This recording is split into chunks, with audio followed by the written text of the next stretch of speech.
అసలు ఎందుకు ఇంత డౌన్ అవుతూ వచ్చింది stock market? Stock market start అయ్యి ఓన్లీ 3-4 అవర్స్ అయింది.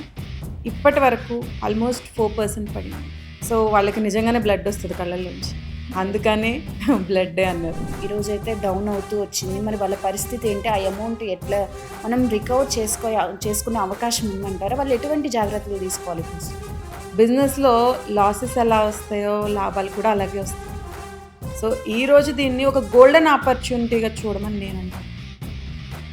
అలా అని ఒక్కసారి మొత్తం ఉన్న డబ్బులన్నీ ఊచంలో పెట్టే నెక్స్ట్ మళ్ళీ అసలు రివైవ్ అయ్యే అవకాశం ఉందా? ఎమర్జెన్సీ ఫండ్ ఒకటి దగ్గర పెట్టుకొని, చాలామంది యువత ఏంటంటే స్టాక్ మార్కెట్స్లో ఇన్వెస్ట్ చేసేసి అవసరమైనాడు అమ్మేసుకుందాంలే, ఎమర్జెన్సీకి అది ఉంటుందని లెక్క కడుతుంది. ఈ రోజు అయితే ఏకంగా 12 లక్షల కోట్ల డబ్బులు అయితే ఆవిరైపోయినాయి స్టాక్ మార్కెట్లో అని. ఏదైనా మనకి ఒక ప్రొడక్ట్ ప్రైస్ ఎలా డిటర్మైన్ చేస్తాము? డిమాండ్ అండ్ సప్లై ఎకనామిక్స్లో చూస్తే. సో ఇక్కడ ఏమైపోయింది, అమ్మేవాళ్ళు పెరిగిపోయారు, కొనేవాళ్ళు ఆటోమేటిక్గా ప్రైస్ పడిపోతుంది. ఇప్పుడు స్టాక్ మార్కెట్లో 1 CR 2 CR 3 CR ఇన్వెస్ట్ చేసిన వాళ్ళు కూడా ఉంటారు. ఇప్పుడు ఈ టైంలో వాళ్ళు విత్డ్రా చేయడం అనేది కరెక్ట్ అంటారా? ఈ ఒక్కరోజు పడిపోయింది, ఈ 6 monthsలో పడింది, కానీ లాస్ట్ 5 years నుంచి ఈ రోజు పెరిగే ఉంది కదా. అందుకనే స్టాక్ మార్కెట్లో ఇన్వెస్ట్ చేసేటప్పుడు ఎప్పుడు లాంగ్ టర్మ్ విజన్తోనే చెయ్యాలి. అంతేగాని ఇవాళ పెట్టి రేపు డబ్బులు తీసేసుకుందాము, నేను కోటీశ్వరం రాత్రి అయిపోవాలంటే అసలు స్టాక్ మార్కెట్లోకి రావద్దు, ఆ కన్నీళ్ళే మిగులుస్తుంది. హాయ్, హలో, నమస్తే. ఈరోజు స్టాక్ మార్కెట్ చూసుకుంటే కంప్లీట్గా డౌన్ అవుతూ వస్తుంది. మీరు కూడా లక్షల స్టాక్ మార్కెట్లో ఇన్వెస్ట్ చేశారా? అయితే ఇప్పుడు ఎలాగో కొలాప్స్ అవుతూ వస్తుంది, అయిందేదో అయిపోయింది. మరి ఎటువంటి జాగ్రత్తలు తీసుకోవాలి ఇప్పుడు అందులో ఇన్వెస్ట్మెంట్ చేసిన వాళ్ళు అనేది తెలుసుకోవడానికి ప్రయత్నం చేద్దాం. ఈ వీడియో అయితే ప్రతి ఒక్కరికి చాలా ఇంపార్టెంట్. ప్రతి ఒక్కళ్ళు ఈ వీడియో ఎండింగ్ వరకు చూడండి. ఇప్పుడు మనతో ఉన్నారు చార్టెడ్ అకౌంటెంట్ లక్ష్మి గారు. నమస్తే నమస్తే మేడం. ఈరోజు స్టాక్ మార్కెట్ చూసుకుంటే చాలా డౌన్ అయిపోతూ ఉంది. ఏమంటున్నారంటే బ్లడ్ బాత్ మండే అని అంటున్నారు, బ్లాక్ మండే అంటున్నారు. ఇది ఒకప్పుడు విన్నాం మేడం, 1987లో, మళ్ళీ ఈరోజు వింటున్నాము. అసలు ఎందుకు ఇంత డౌన్ అవుతూ వచ్చింది స్టాక్ మార్కెట్? స్టాక్ మార్కెట్ అంటే అందరికీ తెలిసిందే, దాంట్లో రిటర్న్ ఎలా ఉంటుందో రిస్క్ కూడా అలాగే ఉంటుంది. ఇప్పుడు ఒక ఫిక్స్డ్ డిపాజిట్ కానీ పీపీఎఫ్ కానీ ఇట్లాంటివి చూస్తే మనకు అంత ఫ్లక్చుయేషన్స్ ఉండవు. స్టాక్ మార్కెట్ నీకు సెన్సెక్స్, నిఫ్టీ 50 ఇట్లాంటివి చూస్తే అప్ డౌన్ ఉంటూ ఉంటుంది. సో అట్లాంటి ఒక బ్లాక్ డే ఈరోజు. ఓకే, జనరల్గా ఇప్పుడు నువ్వు ఈ మధ్యకాలంలో చూసినట్టయితే స్టాక్ మార్కెట్ పడుతూ ఉంది. లాస్ట్ 6 monthsలో ఆల్మోస్ట్ నెగటివ్లో ఉంది 11%. ఫర్ 6 months 11% అంటే మనం ఇయర్లీ చూసుకుంటే 2 rupees ఇంట్రెస్ట్ అనుకో.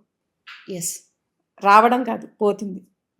కానీ ఇవాళ ఒక్క రోజే ఇప్పటి వరకు స్టాక్ మార్కెట్ స్టార్ట్ అయ్యి ఓన్లీ 3-4 hours అయింది.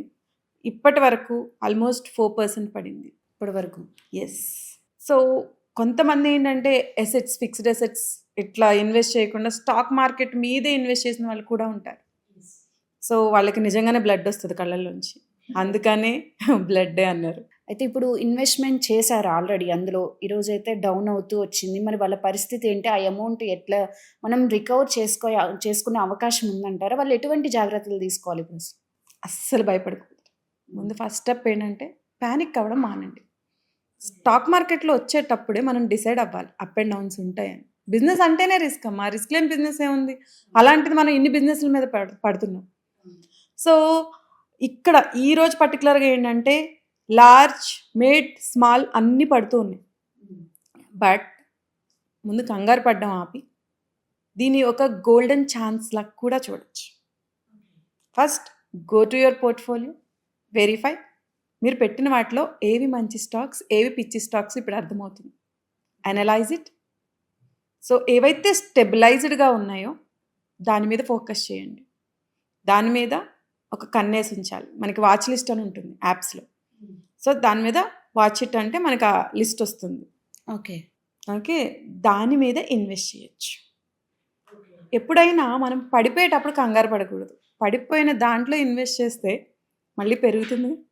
ఎస్, ఎప్పుడైనా చరిత్రలో పెరగకుండా ఉన్న స్టాక్ మార్కెట్ ప్రపంచంలో ఎక్కడైనా ఉందా? లేదు. ఎంత పడుతుందో అంత పెరుగుతుంది. అదే స్టాక్ మార్కెట్ స్వభావం. అండ్ ఇది ఆర్టిఫిషియల్లీ క్రియేటెడ్ కాదు. ఓన్లీ ఇండియాలోనే పడలేదు, ప్రపంచం అంతా పడింది.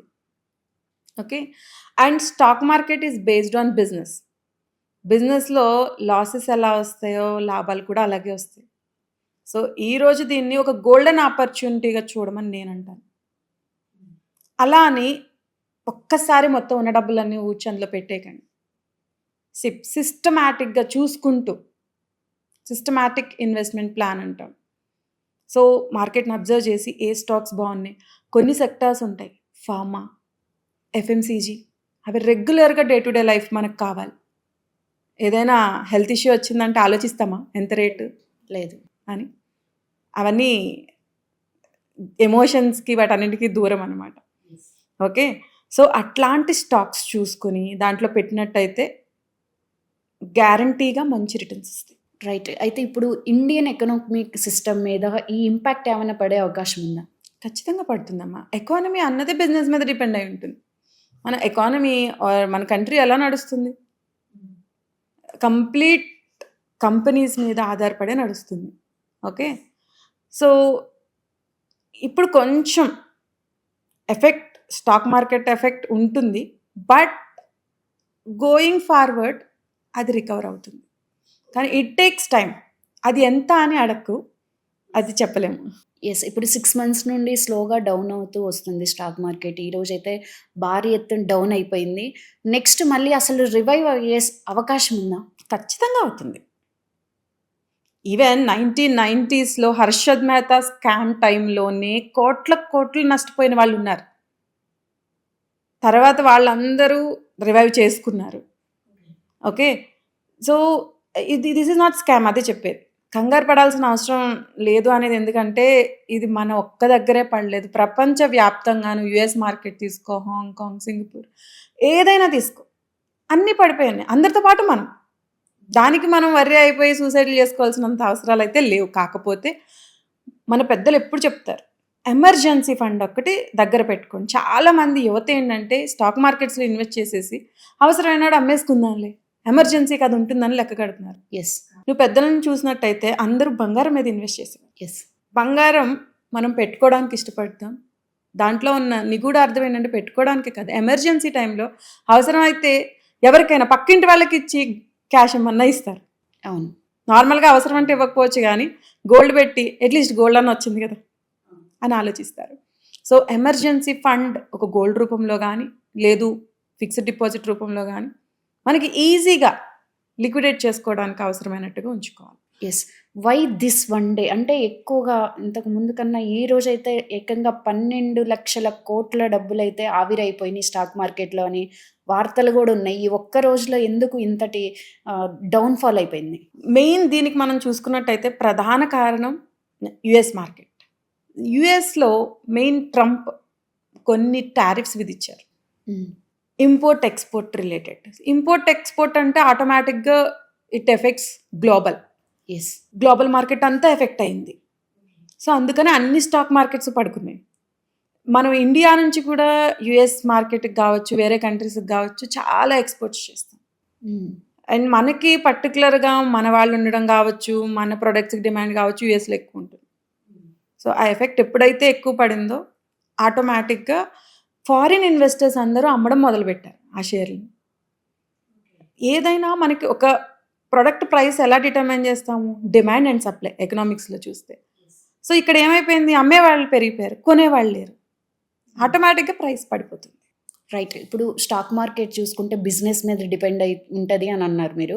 ఇప్పుడు బిజినెస్ చూసుకుంటే కంపల్సరీగా ఎంప్లాయీస్ అయితే కావాలి. ఇప్పుడు స్టాక్ మార్కెట్ డౌన్ అవ్వడం వల్ల డైరెక్ట్లీ ఆర్ ఇండైరెక్ట్లీ ఎంప్లాయీస్ మీద ఎఫెక్ట్ పడే అవకాశం ఉందంటారా? ఖచ్చితంగా పడుతుంది.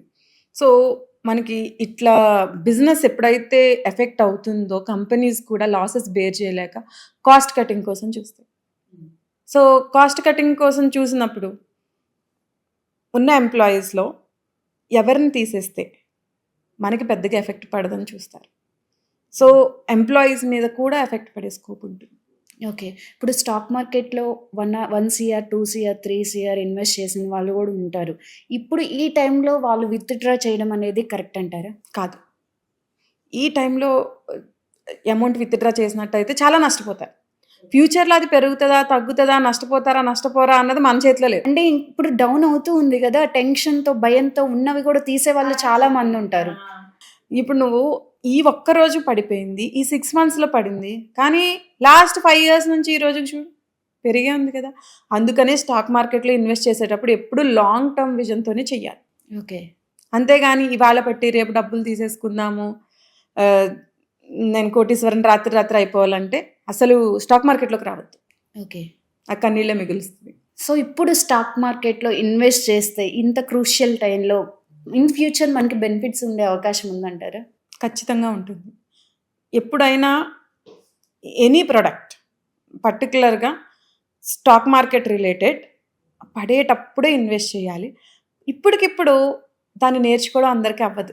సరే పడుతుంది గోల్డెన్ ఆపర్చునిటీ అంటున్నారా అని పెట్టేస్తే మళ్ళీ లాస్ పోతారు.